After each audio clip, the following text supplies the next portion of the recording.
Et salut tout le monde, bienvenue sur ma chaîne Lorenzo High Tech. Aujourd'hui on va parler de smartphones de gamer. Après la vidéo du Nubia Red Magic 6 et 6 Pro que je vous ai parlé il y a quelques jours, et ben aujourd'hui c'est au tour de Asus qu'ils ont annoncé il y a quelques jours le Asus ROG Phone 5 et le Asus ROG Phone 5 Pro. Bon, il n'y a pratiquement rien qui change entre les deux, à part un peu la RAM et le design au dos du smartphone.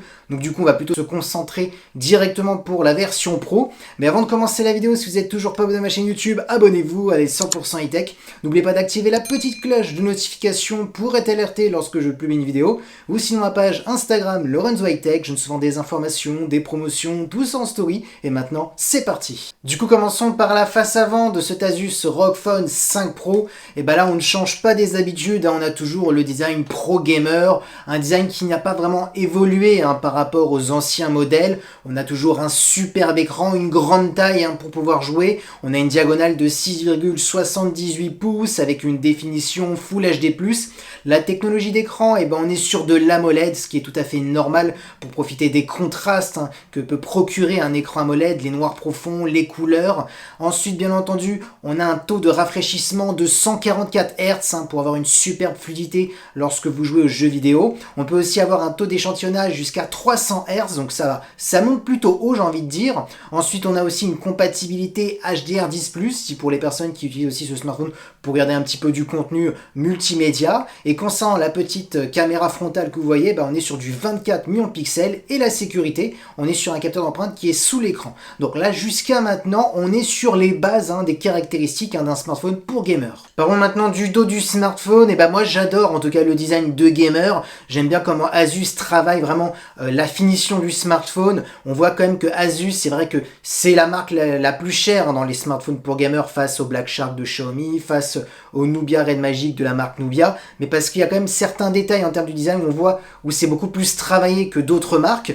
Maintenant, parlons directement de la photo, parce que c'est vrai que c'est pas la caractéristique la plus importante pour un gamer, mais bon, ça reste quand même un smartphone assez cher, donc c'est intéressant de savoir si on peut faire quand même quelques clichés à droite à gauche. Là, je peux vous dire oui, tout simplement parce qu'on a un capteur principal de 64 millions de pixels, donc là on aura énormément de détails dans ce premier capteur. En plus, le capteur principal, c'est celui qu'on va le plus souvent utiliser.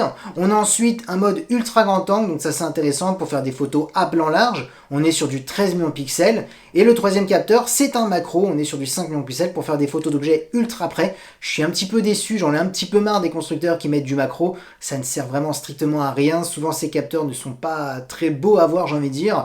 On peut très bien faire une photo d'un objet un peu plus loin et on rezoome sur la photo et on a une image de l'objet qu'on veut, voilà, ultra près, et la qualité sera meilleure. Donc c'est un petit peu dommage qu'il y a encore beaucoup de constructeurs, juste pour dire qu'on a 3-4 capteurs, ils mettent du macro. Je pensais qu'en 2021 on allait commencer un petit peu à oublier ce capteur, non, malheureusement on continue. Donc voilà, c'était une petite aparté des macros, pour parler du macro. Et concernant la vidéo, par contre, ça c'est un bon point, on peut filmer carrément jusqu'à de la 8K ou de la 4K, ça sera à vous de choisir. Donc voilà, concernant la photo, la vidéo, ça sera un bon petit photophone de gamer, parce qu'on sait très bien que le traitement photo n'est pas vraiment travaillé dans les smartphones pour gamer. On travaille plus les performances pour le gaming. Parlons maintenant de performance, les caractéristiques les plus importantes, j'ai envie de dire, pour un gamer, parce que c'est ça qui fait tourner les jeux vidéo. Et là, je peux vous dire que vous pourrez tout faire tourner, tout simplement. On aura 16 Go de RAM pour cette version Pro. Et si vous voulez encore aller plus loin, vous aurez une version Ultimate qui coûte par contre 100 € plus cher, où là on sera carrément sur du 18 Go de RAM, donc c'est vraiment énorme. Comme processeur, vous vous doutez bien, c'est le processeur de Qualcomm, le Snapdragon 888, qui est le processeur le plus performant pour faire tourner tous les derniers jeux vidéo, même les applications les plus gourmandes. On aura aussi bien entendu une compatibilité 5G. Bien entendu, aussi pourquoi les gens achètent un smartphone pour gamer, tout simplement c'est pour leur système de refroidissement, parce que c'est vrai que vous avez beau acheter un iPhone 12, un Samsung 21, le souci de ces smartphones qui sont pas pro gaming, j'ai envie de dire, le système de ventilation à l'intérieur, c'est pas ce qu'il y a de mieux. Donc du coup souvent on a l'écran la luminosité qui s'abaisse un petit peu, les performances du coup qui se dégradent, ce qui n'est pas le cas dans les smartphones pour gamers, où là ils travaillent vraiment la ventilation, le système de refroidissement. Là on a un système de refroidissement intérieur, et si cela ne vous suffit pas, vous pouvez acheter un petit boîtier qui s'ajoute. Alors je n'ai plus le prix, si je le trouve je le mettrai en bas de la vidéo. Voilà, une ventilation externe que vous mettez au dos du smartphone et qui fait chuter de 10 degrés en dessous la température. Donc ça sera un bon point si vous êtes vraiment un gros gamer et que vous jouez pendant des heures et des heures. Donc pourquoi pas aussi acheter ce petit boîtier en plus. Ensuite, autre caractéristique plutôt intéressante sur ce smartphone, c'est les gâchettes qui sont directement incorporés sur le smartphone. Ça évite de prendre vos manettes pendant vos déplacements, donc c'est bien d'avoir tout de main, j'ai envie de dire, sur le smartphone. Ensuite, on aura directement 512 Go en interne dans le smartphone, donc ça fait pas mal de place pour pouvoir télécharger pas mal de jeux, pas mal d'applications. Ensuite, souvent la crainte des gamers, c'est la batterie, parce que souvent on a peur que pendant une séquence de jeu, hop, il n'y a plus de batterie, ça coupe.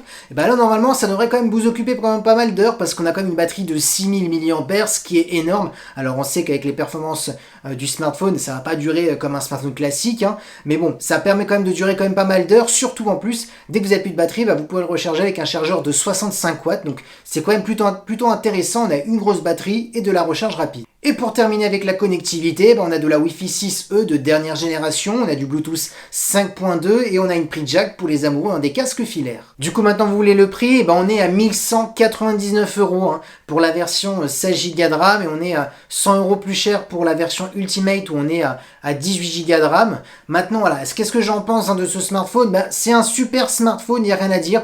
Maintenant, on sait que c'est la marque la plus chère en termes de tarifs, face au Nubia, face au Black Shark et face à d'autres marques. Maintenant, le petit bonus de cette vidéo, c'est que je vous donne mon avis aussi face au Nubia, parce que j'ai eu pas mal de petits messages sur Instagram, lequel tu choisirais face au Nubia, face à cette Asus ROG Phone. Moi personnellement, moi je suis un peu fan du Nubia Red Magic que je vous ai parlé il y a quelques jours, tout simplement parce que pour son prix, on est dans les 500, 600 € et quelques, après tout dépend de l'importation où vous le trouvez, mais normalement il devrait être disponible pour l'Europe d'ici quelques temps. Moi pourquoi je suis fan de ce smartphone? Tout simplement parce qu'on a déjà une grosse configuration comme celle-ci, l'écran, le processeur, la qualité photo, on est un peu plus supérieur sur le Nubia, même si c'est pas une caractéristique qui est plus intéressante, qui est la plus intéressante pour un gamer. Donc pour le prix qui est beaucoup moins cher sur le Nubia, moi j'irais plus vers le Nubia. Maintenant aussi, la différence aussi, c'est que le Nubia, on est plus un peu sur des matériaux un peu plastiques. Ils n'ont pas mis la même qualité que Asus. Donc c'est comme ça qu'il faut les départager, j'ai envie de dire. C'est les matériaux utilisés aussi. Les performances, ça va être très égaux, j'ai envie de dire. Mais la qualité de fabrication est différente. Voilà, c'est ça que je voulais dire. Donc c'est pour ça aussi que l'Asus est beaucoup plus cher, j'ai envie de dire. Donc il faut choisir. Si vous avez vraiment les moyens et que vous n'avez vraiment pas de budget, un budget illimité pour votre smartphone gamer, allez directement sur l'Asus parce que vous allez ressentir cette qualité de finition. Si vraiment vous voulez pas mettre un gros budget pour ce smartphone gamer, allez peut-être retournez-vous sur le Nubia ou pourquoi pas les futurs Black Shark de Xiaomi, même si je suis plus fan de Nubia ou d'Asus. Maintenant, le bilan de ce smartphone, c'est un super smartphone qui pourrait tout faire tourner tous les derniers jeux vidéo grâce au processeur Snapdragon 888, la compatibilité 5G pour pouvoir jouer avec une bonne vitesse, quand la 5G sera un peu partout, j'ai envie de dire. Donc voilà, franchement, il n'y a rien à dire sur ce smartphone. Maintenant, voilà, j'ai envie de dire, foncez, il n'y a plus qu'à choisir. Et voilà, cette vidéo est terminée, j'espère qu'elle vous a plu. Si c'est le cas, n'oubliez pas le petit pouce like, de vous abonner sur cette chaîne YouTube et d'activer la petite cloche de notification pour être alerté lorsque je publie une vidéo. Sinon, ma page Instagram, Lorenzo High Tech, je donne souvent des informations, des promotions, tout ça en story. Et maintenant, je vous dis à très bientôt.